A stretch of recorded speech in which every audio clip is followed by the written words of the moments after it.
It's quite a year that we are wrapping up here. 2024 speeding towards us here. It's a pretty intense thing to be human right now on the planet, but it's a job that we all signed up for with a sense of deep honor. It is a privilege to be on the planet at a turning point in history that is unrivaled, certainly in our written history, but perhaps in the 300,000 years of our human history. It is remarkable to be alive right now. It is a deep gift to be able to feel all the things that it feels like to be human right now. We have been through, I think, 6 months of some of the most intense grief as a planet, and it has been triggered by certainly human events and planetary events. But I think on some sort of astrological cosmic plane, this was the chapter we were going to have to face the deepest grief that we have basically created together. We have created an environment disconnected from nature, disconnected from one another, and for that there is deep heartbreak and grief within us. And so we go into this season feeling everything. And one of the deep lessons that I've learned in this last year is that the feeling of grief is in fact the feeling of unconditional love. And so while it may not feel buoyant at moments, while it may not feel uplifting, while it may not feel like that typical vibration that the English language has imbued to the word love, I believe that grief is one of the most profound forms of expression of the human condition. And it is because we are finite beings living in an infinite universe and perhaps empowered by infinite souls. And in this finite moment, things disappear very quickly. Life is in fact effervescent, be it our own lives, be it the lives of our children, our grandchildren, the lives that we live with them, be it the relationships we have in our jobs, in our pursuits and projects, passions, hobbies. Everything disappears so quickly in a finite universe of a three-dimensional realm that we live in. But for that, we get to see beauty, and it is my honor to be joined today by an incredible colleague here and an incredible resource to humanity right now that will be joining me here. So give me a moment while we invite the very indelible Dr. Erika in here. It's been my pleasure this year to be working with Erika in a long-time project that she's been doing for over 10 years in her publishing of an extraordinary resource for every home. It is the Nourishment Kitchen Project, and it is so far beyond a cookbook resource for the kitchen. It is really an encyclopedia of the intersection between human health and the nutrition that nurtures us into our full potential. And so it's been a real joy to be witness to this project coming to its full fruition this year, fully published now in a beautiful 2-book set that is in full color and with exceptional photography as much as exceptional content that has been imbued into this piece of work. And so excited to bring this to all of you. I'm going to try one more time to invite this again. There should be a feed there, Erika, that will come up towards the bottom of your screen saying that you've been invited to Zach Bush MD, and you'll click accept there. But nonetheless, if we're unable to get her, happy to dive into a little bit of my experience with this book. Over the last 15 years, I've been running that intersection of nutrition and human health. Started in 2010, Revolution Health Center. And Revolution Health Center was really a project in which we were able to watch the interface between food production, the preparation of food in the household, the integration of that into the cellular level of human nutrition, and the outcomes in health or disease. And so that was one of the most intense learning experiences of my career. And I felt in those first 5 years of the project at Revolution Health Center down in Scottsville, Virginia, where I was working with kind of fifth-generation poverty environments, that I had really missed the boat on the 17 years of academic training that I had received in regards to this intersection of the human experience, really, ultimately. And the human experience, as mentioned at the beginning of this thing, is around that finite relationship between energy and the particle state of being in a body.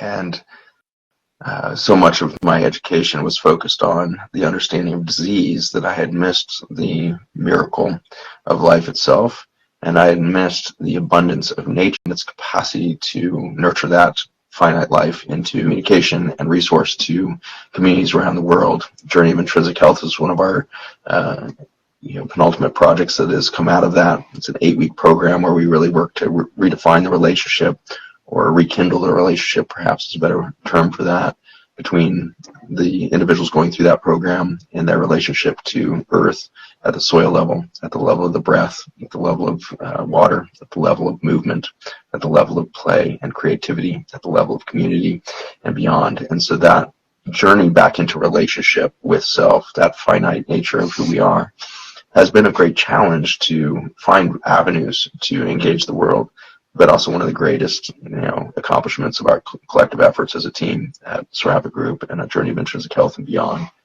When you get to watch humans reconnect to their nature, the amount of healing, the amount of reconciliation of hope and trust in our own existence, our own manifestation, our own creative capacity to bring forth the beauty of this world, all of these things revolve around I think the nature of nurture, ultimately, which is perhaps best embodied in food.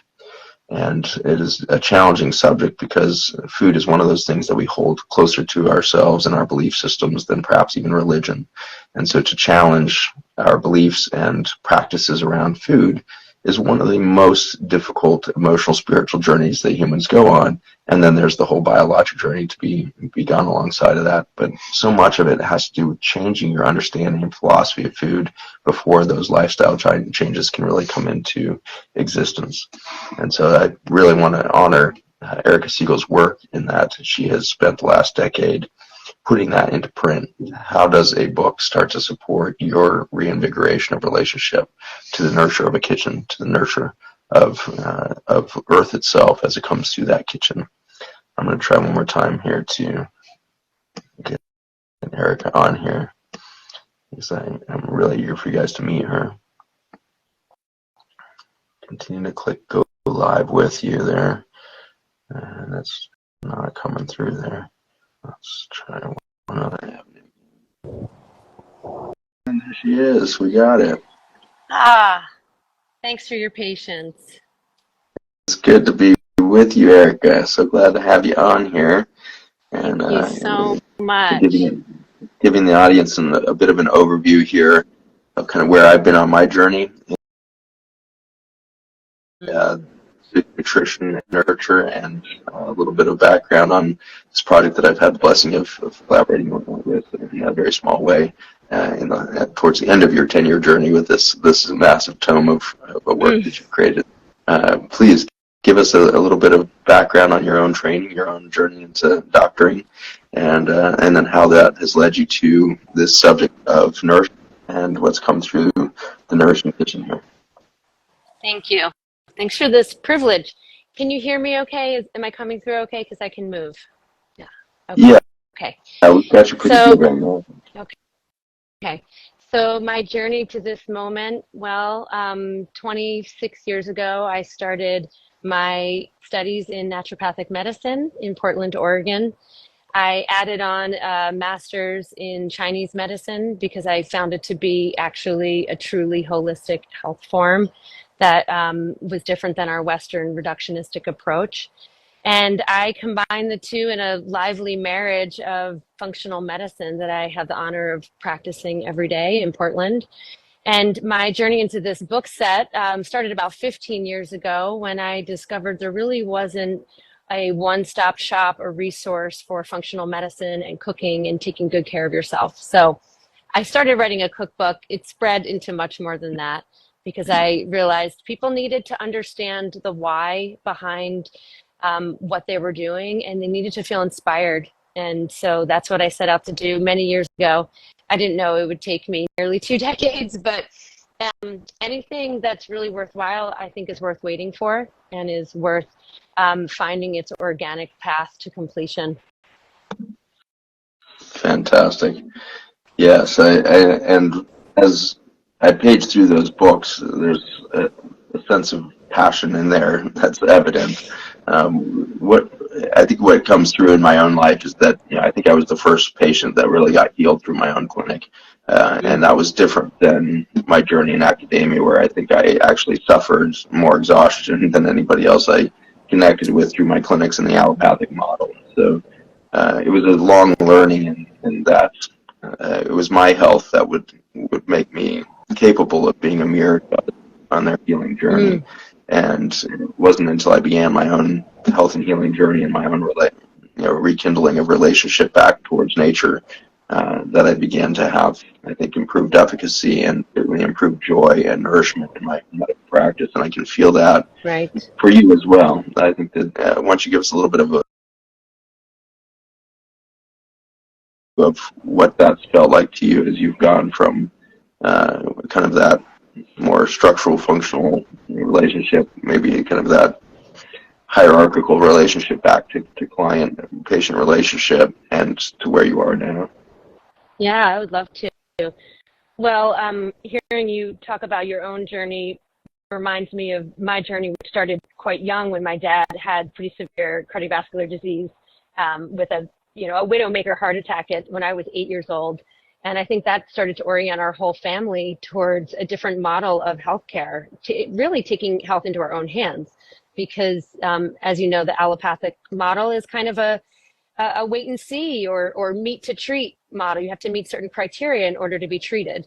And my mom taught us by modeling that you have to take things into your own hands. And so I learned at an early age to evaluate all aspects of healthcare, what was available to us, what was perhaps being done in different countries, and how if we have agency in our healthcare, that's when we actually thrive. And when we take care of ourselves on a daily basis, that's when we're going to reach a level of not just surviving, but feeling good and working towards our longevity. So my journey has both been personal within my own body and within my family, and discovering the limitations of modern medicine, especially in how we're not necessarily given the power to take care of ourselves. It seems that we're taught that our doctors have the power to tell us what to do and what would be appropriate. And I learned at an early age that we have to actually step into that role. And that's how I have lived to feel so good, is because I step into that role every day. Fantastic. Yeah, I think that we're all feeling this in this 2023, and we're seeing the breakdown in infrastructure in our country, in the United States at least. It's becoming very evident that we have a deep recession that is really symptomatic of a much deeper wound that we have in this country, which is a mindset of capitalism and extraction that has destroyed our ecosystem within our country, as well as the ethnic diversity and wellness of our continent. We've destroyed 625 nations over a few hundred years, and have basically practiced a genocide to the tune of 97% of our indigenous culture on this continent gone.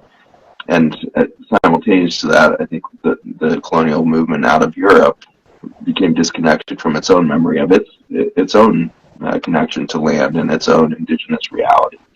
And so it was this two-pronged divorce and destruction of our connection to land that has so undermined the nourishment of our peoples.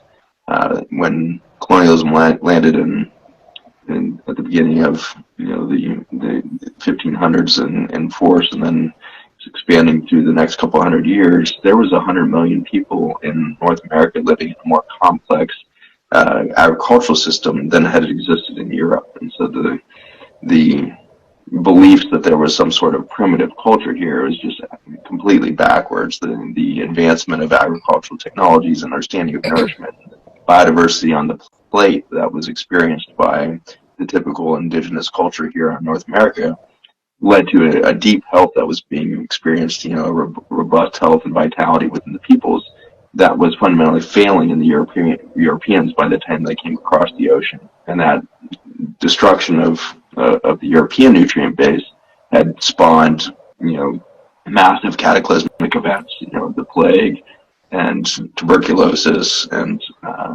cholera and all of these massive disproportionate or disease relationships back to the ecosystem and back to the microbiome was very rampant within the European setting. And so instead of fixing the relationship to Earth there was this diseased relationship that was exported in colonialism to every other continent of the world, and now we see health and nutrition dying out globally. I spent times, as you have, in other cultures around the world, watching this collapse of relationship back to earth and land. And so, as you've done this project, can you give us a sense of what that journey has perhaps felt like for you in rediscovering your relationship to earth, your relationship to your own indigenous connection to land, your own indigenous awareness of being human on a planet, and the joy that you've shared with me in little texts that we send back and forth and over time of your adventures and Yeah. everything else? Mm, What are some of what's the color of that reconnection to culture at that deeper level mm, of indigenous reality? mm. Um, I like to keep the perspective that I'm a member of the global family and try to remind myself that in every way that I can. So whether it's through travel or experiencing food from around the world or understanding the medicine around the world and ancestral medicine traditions, we have so much knowledge that we're ignoring because we think that we've hit some pinnacle of science that has superseded everything that has come before us. But if we recognize that people have been living and thriving on this planet for thousands of years before us, and we try to understand their knowledge and how they interacted with their environment, there's so much wisdom there. And so in my studies and in writing these books, I tried to glean that understanding from really wisdom around the world. What did our ancestors do, even in this country? What did people do around the world to take care of modern concerns? We've been dealing with coughs and belly aches and headaches since the beginning of time.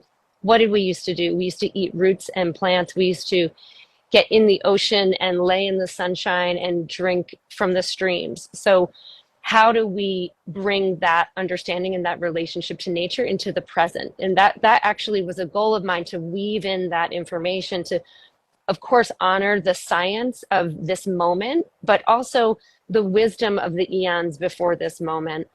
And personally, the way that I connect to that is I have a deep relationship with Mother Nature. I know that when I am outside, when I am in the trees, I get to be outside right now. I'm in South Florida, by the way, you can tell, not in the Pacific Northwest at the moment. But I have started to recognize the resonance of my body with that environment and how my body starts to feel like it's home. And while that wasn't part of my training per se, and really wasn't part of my experience growing up, I grew up in a suburb outside of Philadelphia.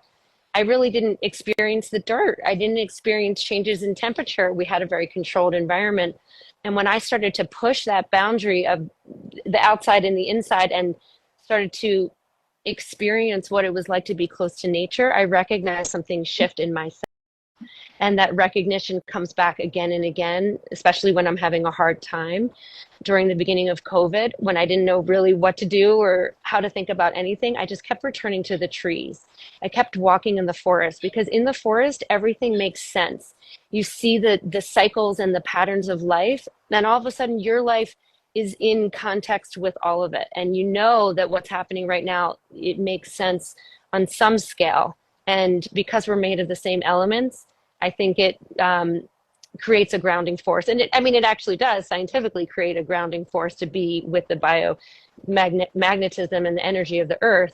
So just being imbued in that environment starts to shift our environment to sort of ground us into a level.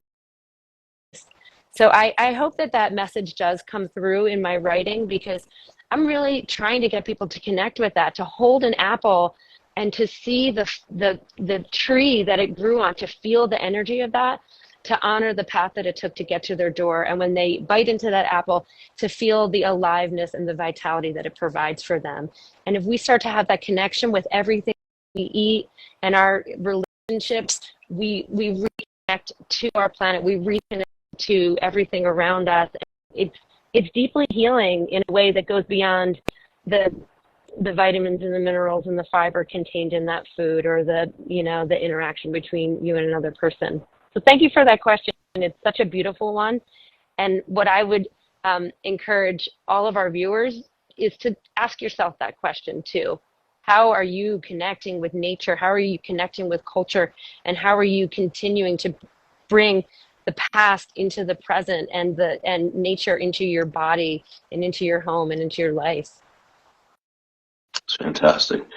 I feel like something that aches within me at this point in my life is just the missing of grandparents. I miss my grandparents who have all passed away now, and so appreciate the 90 plus years that so many of them lived to, so that I got to know my grandparents and great grandparents over my lifetime. And I feel like this book is a bit of a reconnection to that grandparent energy in the kitchen.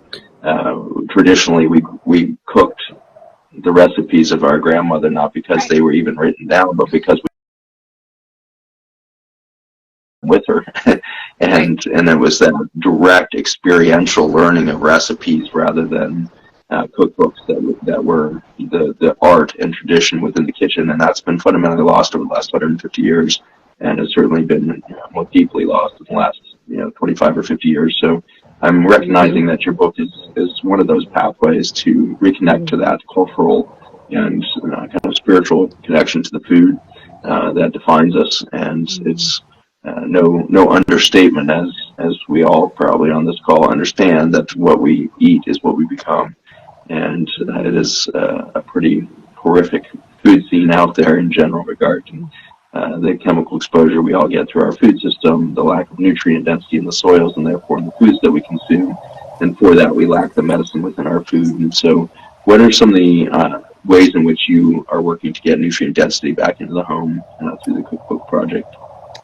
Yes. So my book set, so book 1 is a functional medicine guide to living, and book 2 is a cookbook with 300 recipes.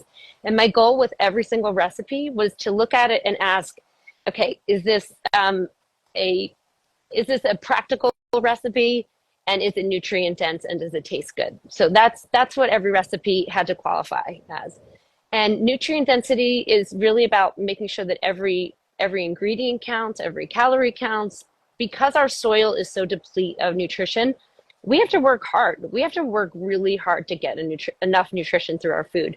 And that might mean going to bigger levels, like adding superfoods to your smoothies and juicing, and really working to get that nutrient density. If you choose organic or transitional foods, you're going to get more nutrition in your food. The soil is going to be richer. It's going to have more minerals and vitamins in it. And nutrient density means looking at the whole day, and not maybe putting yourself down if you had a piece of toast with peanut butter for breakfast and you feel bad about yourself. Don't worry about it. You'll make it up in lunch and dinner. Add in veggies everywhere you can. If you're making a smoothie, put in a handful of kale or spinach in there. If you're making eggs or beans and rice, put a bed of lettuce underneath. There are a lot of ways to add nutrition in, and I always like to look at my plate as, okay, is it, a good 70% of it colorful because of veggies, and then you think about your protein and your fat and your carbs after that. So nutrient density means plant kingdom first. Just fill your plate with vegetables, beans, nuts, seeds, that sort of thing. And then you can think about adding protein and your starches on the side of that, and really being intentional about it. It won't happen by accident. You're not going to get a nutrient dense diet if you just follow the mainstream protocols of eating or restaurant food. You're not going to get there. So you have to start evaluating your meals and look at your plate and ask yourself, could I add more veggies in here? Could I do purple cabbage as the holder for my salmon salad instead of 2 slices of bread? Where can you add in more vegetables? And I weave that in through the book. I'm always trying to, I don't say sneak, but encourage and inspire people to add those nutrient dense rich foods into their diet. Yeah, beautiful. For all of you, listening in, many of you are aware of the work we've been doing in our biomedical lab over the last 15 years, but the interesting journey that we're taking is now in the delivery of nutrients and understanding how nutrients get from the plate into the human body. And it's a really interesting story that really tells us about the importance of our direct relationship with soil. And so our dietary supplements are soil extracts from ancient fossil soils that had nutrient density and metabolism of biodiversity that we still don't have on this planet rematched. So the deepest, richest soils of the earth. And when we take that nutrient intelligence and that metabolic intelligence out of that soil and we put that into human systems, we see the delivery of nutrients on the plate get into the body more vigorously. And this is critical, I believe, in an era where so many of our ingredients, especially this time of year, are farmed thousands of kilometers from our plate, traffic, often picked unripe, ripened under ethylene gas during transit, and then ends up on a grocery store shelf, so far divorced from the soil. And then the soils that it was born in were nutrient deficient to begin with. And so in that journey, we're finding that to get the turmeric that's maybe in your recipe from your grandmother isn't getting into the human body, even though it may be on the plate. And so this is an interesting time period of the year because much of the fruits and vegetables are either coming from that great distance or grown hydroponically, i.e. never touch the soil and lacking this intelligence. So what we've been showing is that if you just start to think of the soil as an ingredient in your food, you can actually radically increase the bioavailability of that eating from the rainbow that Erika was just describing there. And so we actually just launched a smoothie at Erewhon in Oh, California with this ingredient in there, Ion Dietary Supplement, or Ion Gut Health as an ingredient in these high-dollar, high-nutrient-dense smoothies. We can get that massive boost of nutrient delivery through adding back the soil. And so that soil extract in Ion Gut Health has been showing us a 3,000-fold in nutrient delivery into the body. And so if somebody consumes, for example, a liposomal turmeric, there's zero detectable in their urine, or maybe 1 or 2 parts per billion detectable in their urine half an hour later.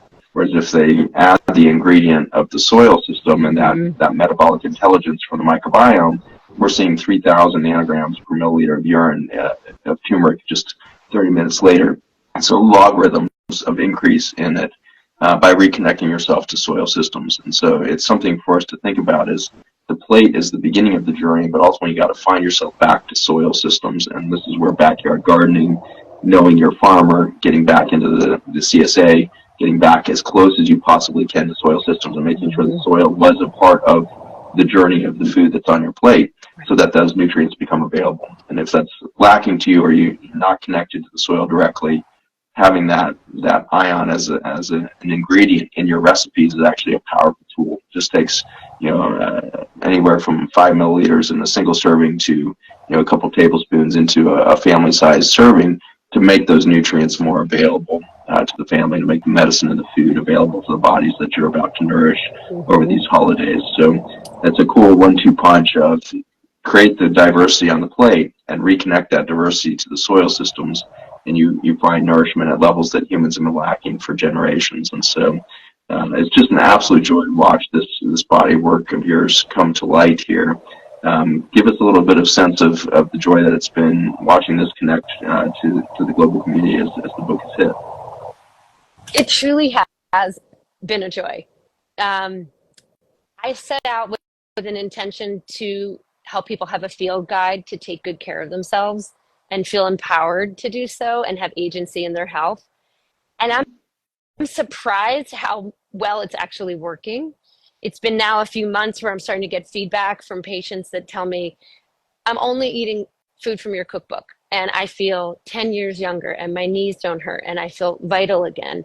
Or hearing from my parents' friends who, for the first time in their life, they're evaluating their pantry with different eyes and they're taking things out. And it's not that the information hasn't been there because it has been, but for whatever reason, I'm delivering it in a fashion that's hitting people in a certain way. People that are resonant with it. It's not going to hit everybody in that way. Um, it's been exciting to see my book make itself around the country, around the globe. It's been so exciting to see my colleagues say, thank you so much for creating the guide I've been dreaming of for the last 20 years. For some of my elders in my field to say, thank you for being like an honest pioneer in our medicine.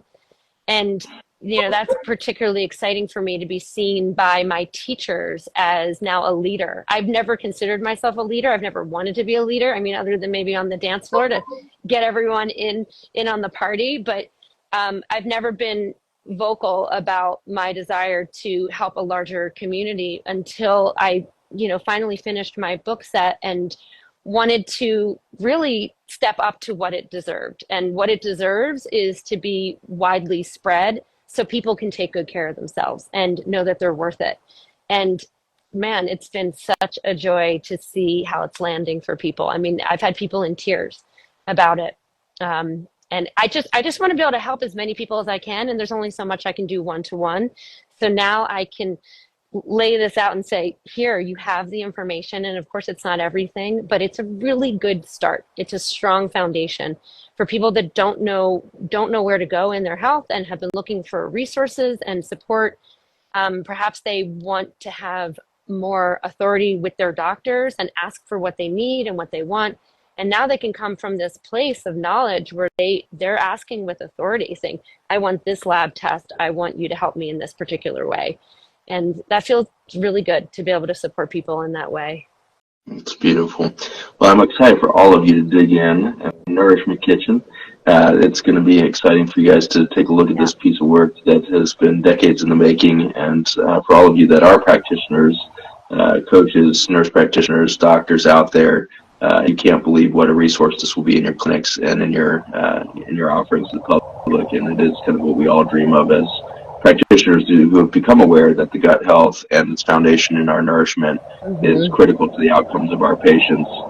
We crave, the opportunity to put something in the hands of patients that will bring them that deep knowledge-based encyclopedia on nourishment and kind of that reconnect to the nature that loves us and is capable of bringing about such a revolution in health, revolution in human resilience. In the face of all of the toxicity that we now live within. So an honor to be with you, Erika. It's been a joy to be a part of the project.